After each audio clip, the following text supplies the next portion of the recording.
डिगरी में हलंदड़ कोस्टर जी छित तां कंडक्टर रोड ते किरी सख्त ज़ख़्मी थी पियो। डिगरी शहर भरिसां सफूरा शादी हाल वटि वाक़ियो पेश आयो। कोस्टर कंडक्टर हैदराबाद वासी नईम आराई खे तिबी इमदाद लाइ मक़ामी अस्पताल आंदो वियो, जिते संदसि हालत गणती जोगी थियण ते खेसि हैदराबाद सिविल अस्पताल रेफर कयो वियो।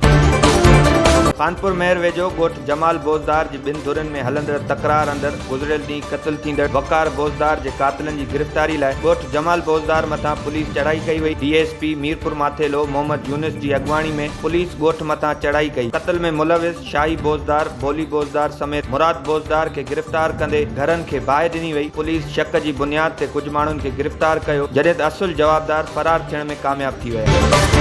जमाल शाह वेझो यूनियन काउंसिल डेरान जे ॻोठ सोनू खान ज़रदारी जे रहवासियुनि पारां UC चेयरमैन ख़िलाफ़ एहतजाजी मुज़ाहिरो कयो वियो। एहतजाजी मुज़ाहिरे जे अॻवान अली गुल ज़रदारी, ज़ाहिद ज़रदारी ऐं ॿियनि मीडिया सां ॻाल्हाईंदे चयो त UC चेयरमैन UC खे मिलंदड़ बजट हड़प करे छॾी आहे। UC जे केतिरनि ई ॻोठनि में बल्दियाती कम हिन महिल ताईं नाहिनि थिया। मनपसंद माण्हुनि ऐं ॻोठनि खे नवाज़े रहियो आहे। उन्हनि वज़ीर बल्दियात ऐं एंटी करप्शन खां मुतालबो कयो त UC चेयरमैन ख़िलाफ़ करप्शन जी जांच कई वञे।